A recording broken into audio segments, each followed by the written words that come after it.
All right, let's talk about Iran. Today, we're going to peel back the layers of the breaking news, go beyond the headlines, and really try to understand the deeper story. You see it every day, right? The news tells one very specific story. It's all about conflict, it's about politics, it's about threats. It's loud, and it's happening right now. But what if that's not the whole story? Not even close. What if the context we're all missing is actually the most important part? We've dug through the source material and found a few key things that might just change the way you see everything. Okay, so let's dive in. And we're not going to start with today's politics. We're going to go way, way back. So the first thing you have to get your head around is this. Iran, which you know was ancient Persia, isn't some new country with borders drawn on a map by colonial powers. We are talking about a civilization with a continuous history stretching back over 3,000 years. And the scale of this empire, honestly, it's just mind-boggling. It was founded by Cyrus the Great, and at its absolute peak, Persia ruled over 44% of the entire world's population. I mean, think about that for a second. That's a larger share of humanity than the Roman Empire, the Mongol Empire, or even the British Empire ever controlled. And this isn't just some old trivia, it's a huge part of Iran's identity today. And this right here, this kind of sums up the whole foundation of that empire. It's from something called the Cyrus Cylinder, which a lot of historians basically consider the world's first ever declaration of human rights. Cyrus is even celebrated in the Bible as a liberator. And get this, the ideas here were so powerful that Thomas Jefferson himself owned 2 books about Cyrus and pointed to Persian governance as an influence on American democracy. And this legacy wasn't just about running an empire, it was about inventing stuff that literally shapes the world we live in right now. I mean, the windmill? Yep. That's them. The mathematical language of algebra, the word itself, al-jabr, comes from them. The algorithm, same story, named after the scholar al-Khwarizmi. They also pioneered the idea of modern hospitals, and, this is a big one, they saved all this precious Greek knowledge while Europe was in the Dark Ages, which basically paved the way for the Renaissance. This is a civilization that has always been pushing human progress forward. Okay, so now let's fast forward to a really critical moment in the 20th century. This next point is so important because, really, it's the event that poisoned the well for modern U.S.-Iran relations. So, in 1951, Iran had a real, thriving democracy. The prime minister, a guy named Mohammad Mossadegh, was actually Time magazine's Person of the Year. And his big idea was pretty simple.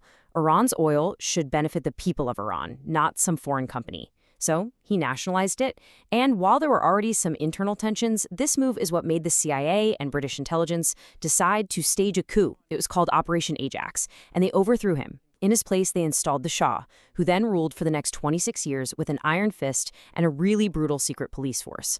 And this is the absolute key takeaway right here. The 1979 revolution, the storming of the American embassy. None of that happened in a vacuum.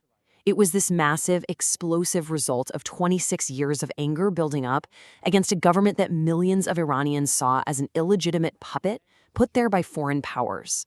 This isn't ancient history. It's the direct origin story for the hostility we see today. So, that event shaped the government. But what about the people living in Iran right now? This is our third key insight, and it shows this huge disconnect that the headlines almost always ignore. Iran is a seriously young country. I mean, look at this. A staggering 60% of the population is under the age of 35. That means the vast majority of Iranians weren't even alive for the 1979 revolution we were just talking about.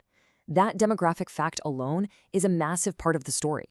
And this young generation, well, in a lot of ways, they're culturally looking west. They've grown up using VPNs to get on Instagram and social media. They watch Hollywood movies. They follow global fashion.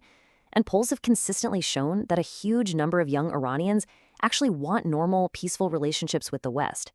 It's such a powerful reminder that the government and the people are not always the same thing. And that brings us to our next point. It's just a single number, but this one number puts the real-world stakes of any potential conflict into a really stark, really unavoidable perspective. So what is this number? What is the one figure that the news so often just glances over, but that completely changes the calculus of war? 86 million. Just let that number hang in the air for a second. That is the population of Iran. And if that number feels a little abstract, think about it like this. Iran has more people than Germany. It completely dwarfs countries like France or the United Kingdom. This is not a small country. In fact, it's the 17th most populous country on the entire planet. And the simple math of that tells you that a conflict involving 86 million people with a sophisticated military and a deep sense of national pride is not going to be small. It's not going to be contained, and it sure as heck is not going to be quick. So when you pull all these different threads together, you start to move beyond those daily headlines, and you begin to see a much more complex, much more nuanced reality. So what does this new perspective look like? Well, it's a story that starts with an ancient civilization that literally shaped our world and gave us foundational ideas. It's the story of a modern democratic dream that was dismantled by a foreign-backed coup, leaving behind this deep legacy of mistrust. It's the story of a massive, young population that's culturally different from its government and is looking towards the future. And finally, it's the story of a nation of 86 million human beings, a scale that we just can't afford to ignore. Look, the point of all this isn't to tell you who's right and who's wrong. The goal is just to give you the full picture. Because historical context is never just trivia. It is absolutely essential to understanding what's happening right now. So I'll just leave you with this question. Now that you have this context, the next time you see a headline about Iran, how differently are you going to see it?